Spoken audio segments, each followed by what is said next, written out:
Big 12 Media Days just took place, and we got our first look at Brett Yormark, the new commissioner of the Big 12. And what did we think? And is he really going to go poach these teams from the Pac-12 and leave the Big 12 intact? This is Locked On Baylor.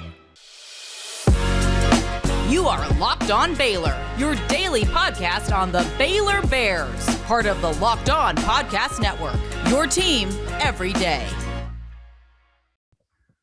All right, happy Monday, everybody. Drake Toll here from the Hyannis Harbor Hawks alongside Cameron Stewart, who is a part of Inside the Bears. Thank you for making Locked On Baylor your first listen every single day, Monday, Wednesday, Friday. I myself am very courteously masked up because tested positive for you-know-who here pretty recently. Thoughts and prayers, lots of those going on. Cameron has a new microphone, though, that he's testing out. And Cameron, if you're comfortable, so right now, I don't know if you watch Big 12 Media Days. Actually, I probably should ask that before I had you on the show today. Brett Yormark, the new commissioner. First and foremost, what'd you think of that guy? Jawline, right? Kind of nuts. It's good. It's very good. I would say the alternative to watching Big 12 Media Days is the Boston Red Sox. So yes, I've watched quite a bit of Big 12 Media Days. And yes, new microphone. For those of you listening, know the work that it took to get this to the air. Drake and I have been working through some glitches on my end for close to an hour now. Yeah, we have. But it gave us a chance to catch up and talk a little Brett Yormark. Good looking guy, for sure. That's something. Or Brett Yormark. Definitely Brett Yormark. Okay. You know what? The mustache, both. Yeah, you see, is that guy going on there? I like his background, Drake. I do like Brett Yormark's background. The big poster had the Big 12 and the league logos, that kind of, I think it's that kind of background that's going to help him succeed as the commissioner of the Big 12 conference. What are you beating over there? Huh? What are you beating over there? Just keep hearing. Oh, it's just fidgeting. Sweet. This is great for the people listening on, on wherever you get your podcast. No, I'm just calling you out there. It is what is it? Thumb drive. Oh, there you go. Thumb drive. I'll put it down. I don't need to be a child, but Drake's having a lot of fun. Yeah, so due to our technical difficulties, and we're going to get to the rest of the show today, we've had to resort to using Zoom. So things don't look necessarily different for you, but they do for us. Little did I know, I haven't used Zoom in probably months because I don't go to college anymore. It's summer. They have changed a lot of things. You can come inside of a retro TV. And a big part of me being inside the TV I like this transition. This is a good segue here. Segues into one of the major things that Yormark talked about outside of realignment was a TV deal. Is that what we're going for? Yeah, it was. Yes. Yeah, it seemed like that was all he actually cared about, Drake. He was like, look, the only two things that I have on my plate right now as commissioner, when I start August 1st, I don't know if you know that, he mentioned that 50 or 60 times, didn't start till August 1st, is that we want to make sure that we can get people to continue to be on a little TV in their Zoom meetings. And two, that the only thing he cares about, he was like, make no mistake, the biggest thing, 2025 media rights deal. That's what I'm working on right now. Which, as a fan, we don't really care. I mean, it's kind of like UT saying how rich their athletic department is. As a fan, you don't really care because they suck at sports. Yes. But in a way, you kind of do care because A, that's going to bring more teams into your conference and it's going to boost your conference no matter how you cut it. And two, better media deals usually mean less 11 a.m. kickoffs. Usually. Yeah. You're still going to get them. Fox is now doing the big noon kickoff, which is 11 for all the teams that play in it. Hey, Gus Johnson. Yes. But for the most part, it's just going to get you some more favorable time slots. So you should care as a fan. But genuinely, that is what this job really should be. The teams, for the most part, can govern themselves, especially when we've talked about it over and over, the stable position that the Big 12 is in right now. It can only get better with this whole Pac-12 debacle. So right now, it's like, all right, let's make sure that we don't F this up in the next media rights deal because we're going to bring in a bunch of teams. We're changing the whole look of our conference. And that's all well and good. But if that doesn't change the brand of the conference rather than just the teams that are in it and maybe a bowl game that you go to, if you don't change the brand, what has this all been about? To quote the great Creed Bratton, what has this all been about? If I can't scuba, honestly, if we can't scuba with the Big 12 media rights, what have we been working for?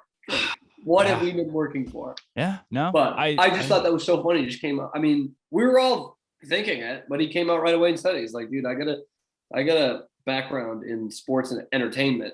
So like, let's get this done. Adding teams will be great. And he did talk about that a little bit, but he was like, yeah, TV deal. That's what pays our bills. And that's what'll make us a better conference, whether you believe it or not. Wasn't it interesting too that which realignment was a big part of this, but also the TV deal felt. I don't want to bury the lead too much because TV deal was pretty prevalent in what he talked about. Also, how he was like, yeah, my dream was to start with the Devils, which is an interesting way to start your press conference in the Bible Belt. Hello, Brett Yormark. Yeah.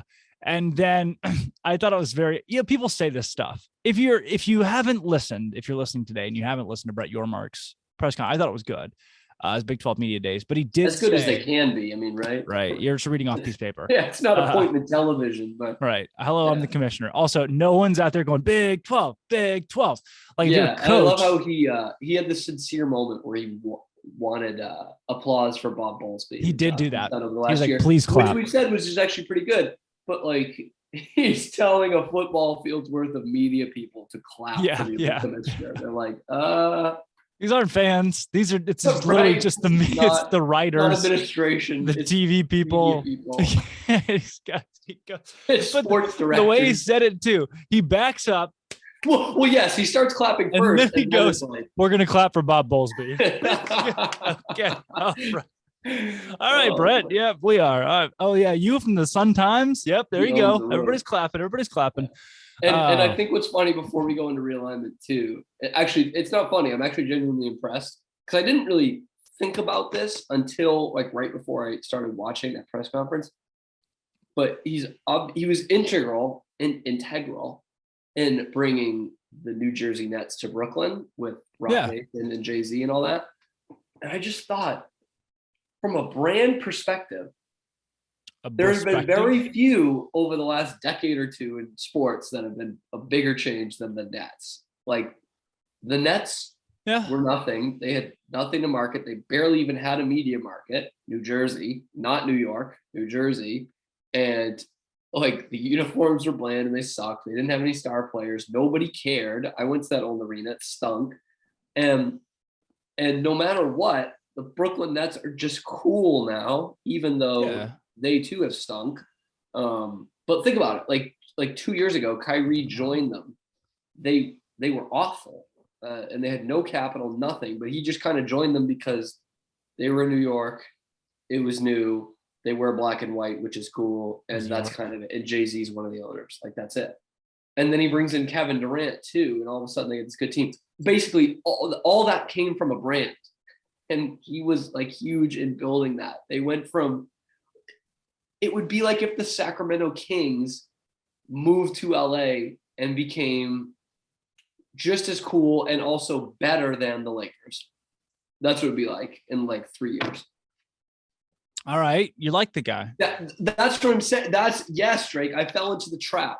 Into the trap of thinking this guy is all powerful. Hey, you're giving me a lot what he right did now. with that brand, which is what I wanted to do with the Big 12. A lot going We're on. never going to be the SEC, but he said it. He was like, we're going to be hip and cool. And whenever you get a 6-year-old white guy sitting up there saying that, you're usually like, yes.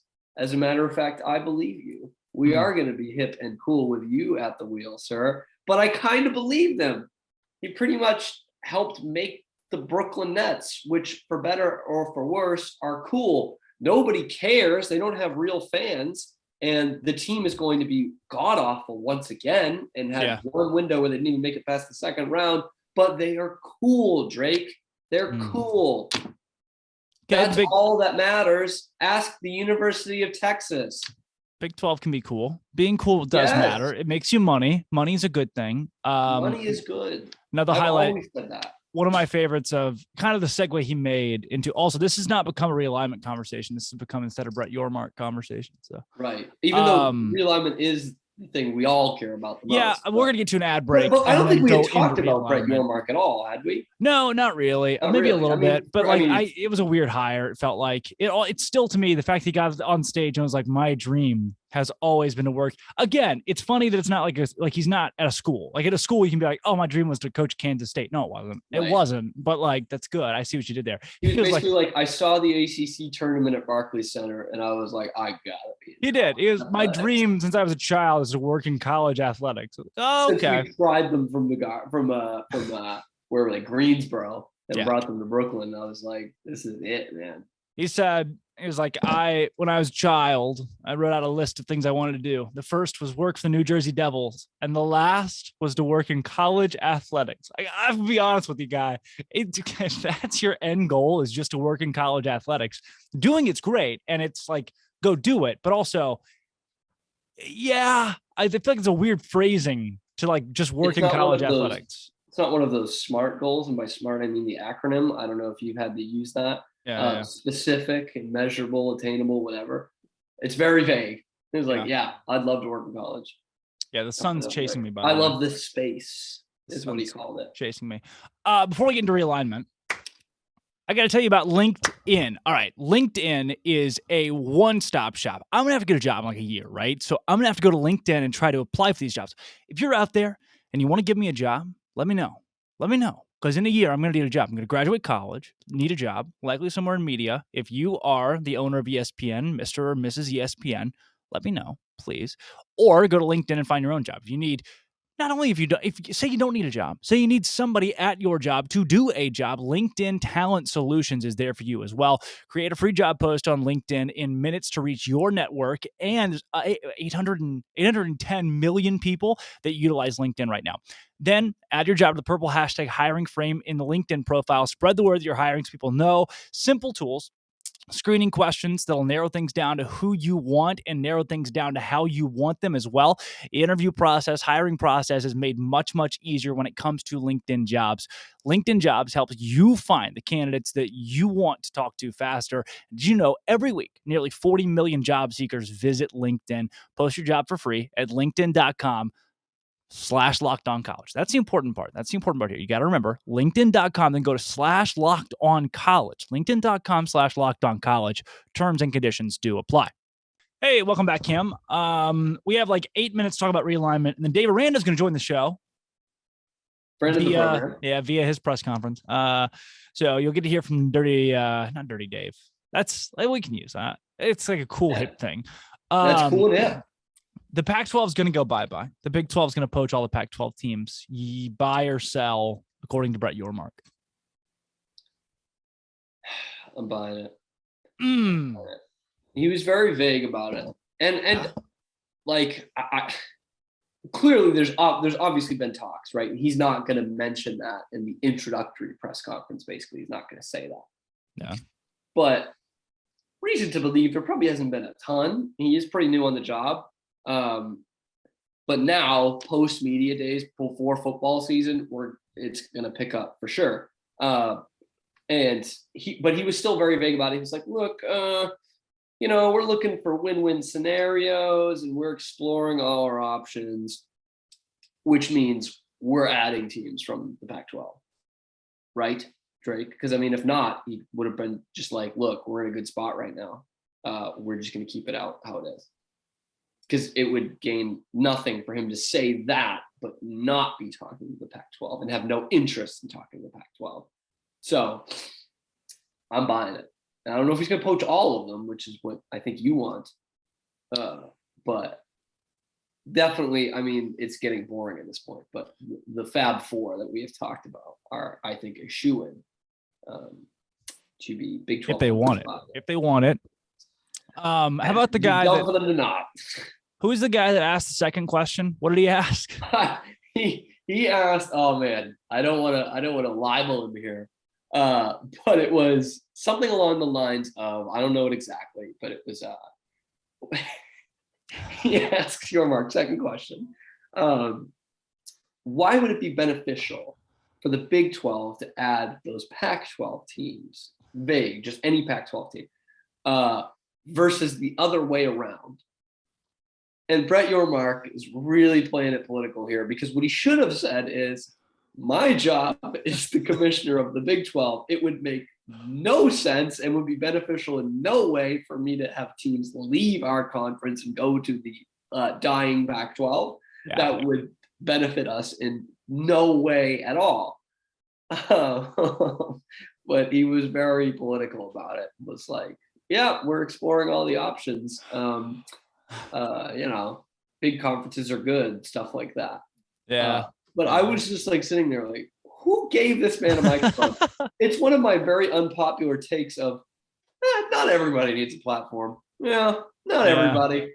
That was a really dumb question. It's so and I don't know if I always try to give people the benefit of the doubt of like, maybe he meant something else and just worded it poorly. But right. He stood there and said, or the other way around, which just doesn't make any sense. Why would that be beneficial to to lose? Why are you happy that you get more team instead of lose teams? It's got. I almost expected him to like ask the question and be like, okay, so hear me out on this one. What if you lost the King schools and then gave like a good point? He didn't. No. I think that was the guy. One of the first two questions, which were both either worded poorly or sounded very dumb. One of them was from the Des Moines Register. I don't remember which one, but Des Moines. Not to call anybody out here, but just so you know, we're dealing with it would have been an Iowa State. Known Big 12, Big 12 city, Des Moines, Iowa. They traveled a long way to get there. Des Moines Register. They didn't just drive up that morning from. They didn't. Up. Yeah, wrote that one. Lagged. Airport napkin. Just. Yeah. Oh, you think he's the same guy? That this is the great content you get from Big 12 Media Days, by the way. You get the media people clapping for Bob Bowlsby, and then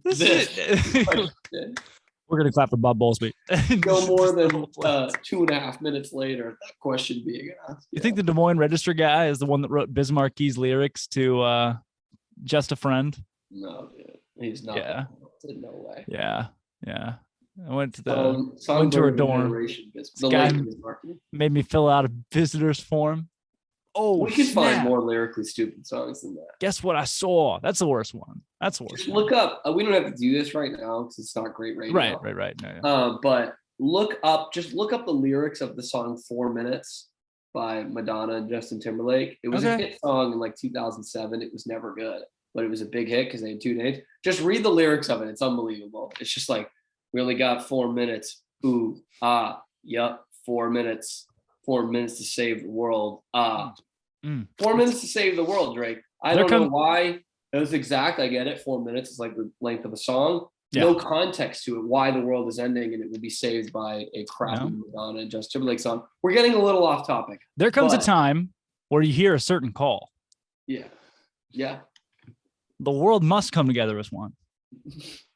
There are people dying. Yeah. Time to lend a hand. Mm-hmm. Life, it's the greatest gift of all. Definitely worse so is Do They Know It's Christmas by Band-Aid. Won't be snow in Africa this Christmas time. Greatest gift they'll get this year is life. Nothing ever grows. No rains or rivers flow. Not in Africa. Take the Nile out. What do you got? Euphrates, the Tigris?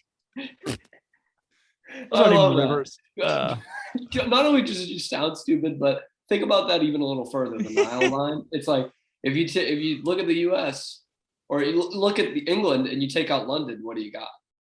Nothing ever grows. Well, London's there. Like it's one of the biggest cities in the world. Do they know it's Christmas? I don't know. That wasn't answered. Has anyone told them? The sun. Somebody let Africa know, please. Please. God, do they know it's July? Do they know it's July 18th? Can we let them know that? You got to put it on the calendar. Yesterday was National Ice Cream Day. Do they know that? Automatic. Oh man, I did have the conversation the other day while we're going down this rabbit hole of just the worst songs ever written. I don't remember what I had decided was number one, but Simply Having a Wonderful Christmas Time is the worst Christmas song. Oh, dude, Christmas songs in general. The Old Lang Syne.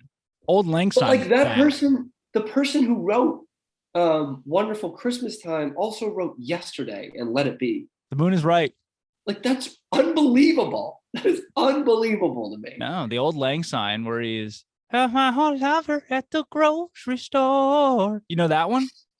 You know that one? Oh no. Yeah, that one's bad. It's this guy. I thought you were thinking like the Auld Lang Syne, the song you sing in New York. Oh yeah, it's no. It's different. It's this guy, and he's married, and he meets his ex-girlfriend, and she's married, and they drink like 6 beers together in their car, and then she kisses him on the cheek. We've all been there, and then she gets out of the car. It's like Christmas Eve too. He's not with his family. Neither of them are. That's what makes it a Christmas song. And there's one mention of Christmas. Okay, Christmas shoes is bad too. That's I'm gonna buy these shoes. Have you ever heard Dominic the Donkey? Yeah. Oh, dude, I listened to it a week ago. I went to a Greek festival, Manimsha, and I listened to Dominic after we got through. I don't know if it's bad. He's an Italian Brooklyn brand. Yeah. He's an Italian Christmas donkey. He's not even a Greek donkey. Yeah. But Santa and his paisans. Yeah. After the Greek festival, I was in the car with my girlfriend. I was like, I'm really sorry that I have to do this to you. And I just blasted Dominic the donkey. Chink-a-chink. Yeah, it's so the Italian Christmas donkey. Da, da, da, da. There's something about that. It reminds me a lot of that SNL skit with Fred Armisen and Bill Hader, where they do the making the snowman. They do the snow person. They make a snow person. They're the bellboys. They're the valets or whatever they are outside the hotel. I'll send it to you. Because I don't see that one. Yeah, my number. All right. There. We're going to go to commercial break. When we come back, Dave Aranda is going to join us from Media Days. Bye, Cam. All right. Carolina is also terrible. Where it began. All right, now that Cam is out of here, I'm going to tell you about betonline.net before we get to old Dave Aranda here for about 5 minutes. You didn't have to listen to the whole press conference. I clipped the best parts for you. I'll tell you about betonline.net. Betonline.net, number one source for all your sports betting needs and sports info.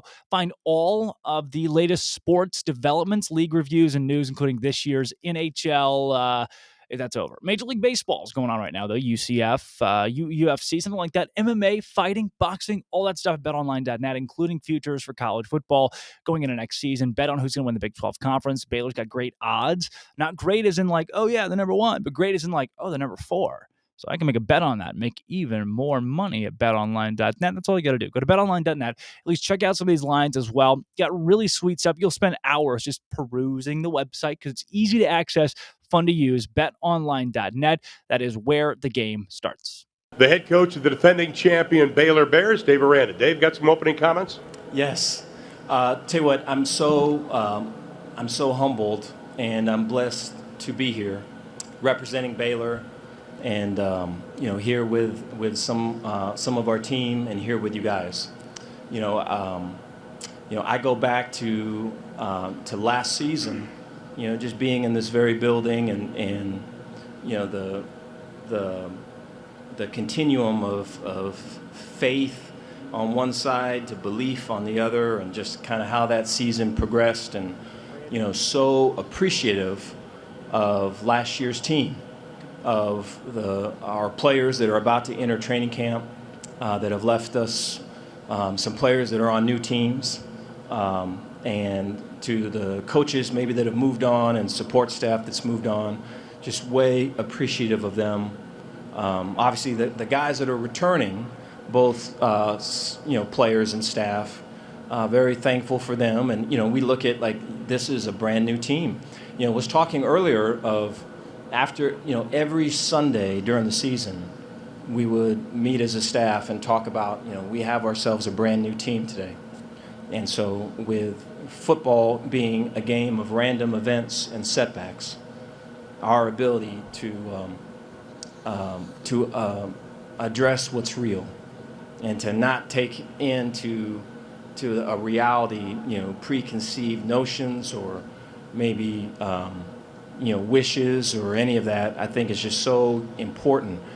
To get where you're going, you have to start where you are. And since January, that's been our task, is to do that.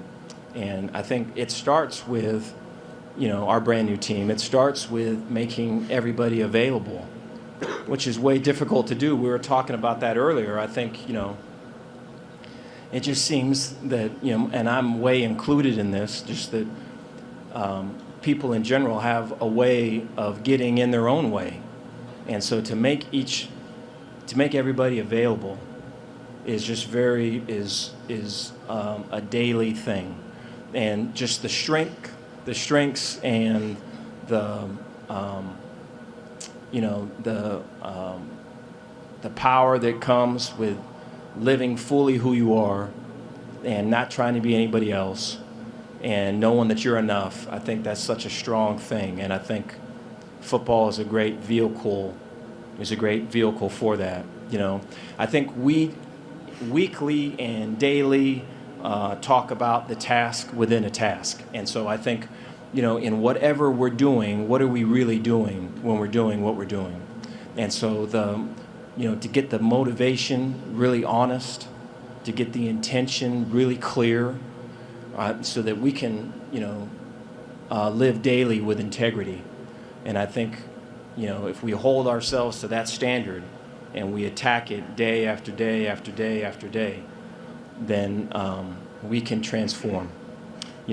I think for our staff, it's been a challenge to incorporate and include and to forgive maybe things that have been looked at as disadvantages. Maybe it's a player, or it's a skill set, or it's a building, it's a meeting room, it's whatever it is. And I think to include and say yes to it all, is our secret sauce. And I think it's difficult to do. And I think the challenge is to always be open-minded and open, have your heart wide open for all of it. Excited for this coming season. I think the schedule bears out a bunch of road games, and so we've been preparing for that as the off season's kind of gone on. I think trying to be at our best when it is the hardest is going to be a common theme for us. And so I think that's something that we will continue to talk about and work towards. But I think, with the returning depth on our O-line and D-line, we're looking to be led by big men. I feel the skill is very talented. It has to emerge in under the lights and all of it. And we're training in the dark right now for all of that to happen. And so excited for this team and for this season. With that, I'll take any questions you guys got. Dave, Curtis Quillen, KCEN Channel 6 in Waco. I think you knew this question was coming. What led to the decision to switch quarterbacks this season and go with Blake Shapen under center? Well, I appreciate the question. There was, throughout the spring, I appreciate both, Sean Bell and our offensive staff for really being intentional and very open and honest about kind of where things were and what the expectations were and all of it. Felt really good about how that was laid out. And then I think, the competition between Blake and Gary, I thought was really strong. And the communication was, like I say, always wide open and ongoing. And just at the end of it, it just became apparent, especially with the spring game. I think that was a factor in it. But at the end of it, it just became apparent that Blake was our better passer. And, just very difficult for me because I think always look at people before I look at players. And I think in this one we had to look at who could be the better player for us and not really incorporate the person, which is just kind of the opposite of what I usually do. And so it just became a very difficult thing. I think with Gary, there is no me without Gary. There is no last year without Gary. There's none of that. And, you walk in my house, I've got pictures of my kids, posing next to Gary. And so it's just kind of a crazy thing. So it's very difficult to do. And I think, we we talk quite a bit about person over player, and just that, to create a culture where you're coming from value and you're going out in the world and it's a win or a loss or whatever it is, but you can come back knowing that you're still loved, man. It's okay. And how different that is than, trying to do stuff for value. And so I just think, looking at Gary and his predicament and wanting the best for him, I think it was the fair thing to do, was to make that move early. All right, great stuff there from Dave Aranda. Thank you for making Locked On Baylor your first listen every single day. I'm Drake Toll, formerly Dave Aranda. I wasn't formerly Dave Aranda. That was Dave Aranda. And prior to him, that was Cameron Stewart. All of us thanking you for making Locked On Baylor your first listen every single day. And we'll see you back here on Wednesdays. We keep talking a whole lot of football. Thanks for bearing with Goofy Jazz today. This has been, always will be, Locked On Baylor.